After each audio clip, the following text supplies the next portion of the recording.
So today I'm going on a day hike, and I thought I would do a little video about what to put in a day hike pack.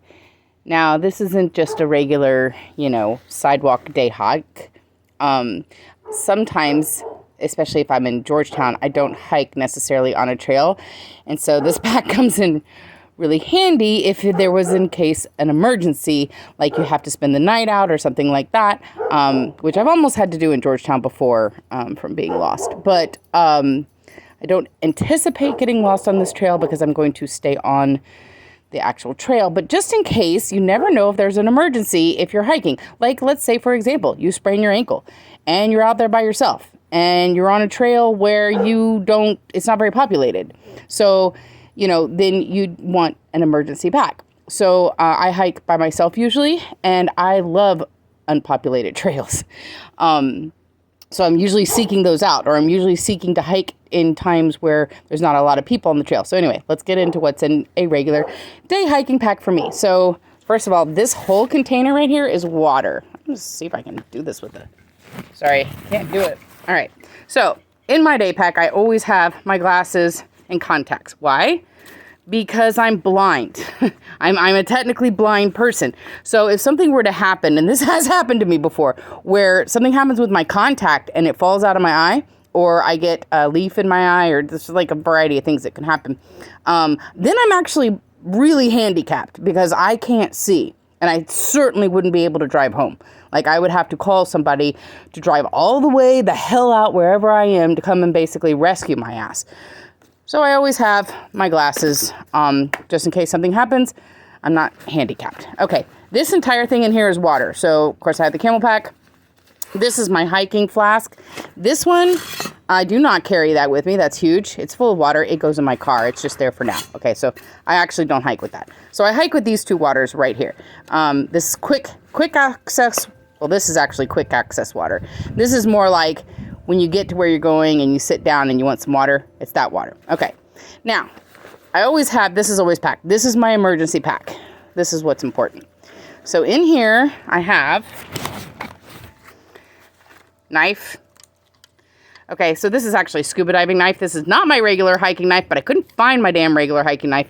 This is a cool knife because this little strap, you can actually strap around you when you're in the water, which is cool.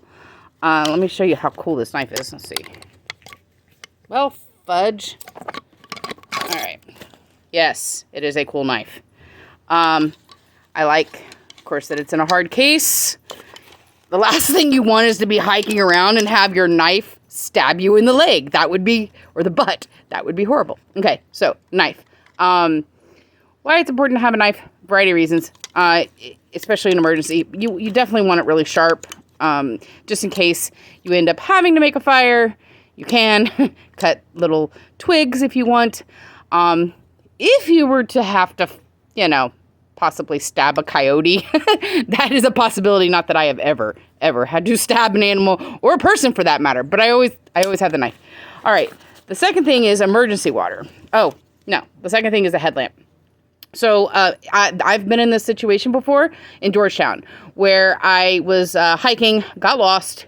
Thankfully, I was with another person at the time, but it was like midnight or maybe 1 o'clock in the morning, and both of our phones ran out of battery, and we were trying to find our way back to the trail, and we could not because our phones were out of battery. We ended up using the moonlight and making it back and then hiking back in the dark. But it would have been a hell of a lot easier if either one of us would have thought to bring a damn headlamp. All right, so headlamp. Another thing, this is emergency water, so it is, I highly recommend these. It comes with a straw. It's real easy to use. You actually fill up the bag, and then you filter it through this water filter here. So if you're close to a lake or a river or whatever, you can actually have a water source that's, won't make you sick. So this would, of course, only be used in emergency. Well, for me, I say that. I only use it in emergency if my other water runs out. So when I hike with a Camel Pack and then the 32 ounce, actually, I think it's a 24 ounce flask, and that's it. That's all my water. So if I do run out of water, I do have this endless access to water as long as I'm hiking on a trail that has water, of course. And The last thing's a lighter. Hopefully this works. Yeah, it does. I have a electric lighter, or it's like one that you charge, and then I have a lighter that starts like a flint start or something, but I can't find those at the moment. I also have a rubber band around here in case I lose the rubber band for my hair, because the other thing that I always hike with, turn this around. I don't know how to turn it around. Anyway, I always hike with a cap, and I put my ponytail through the cap.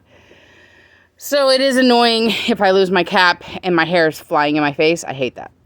So that's why I have this. Anyway, that's it. That's what's in my pack. Happy hiking. I'm off to adventures.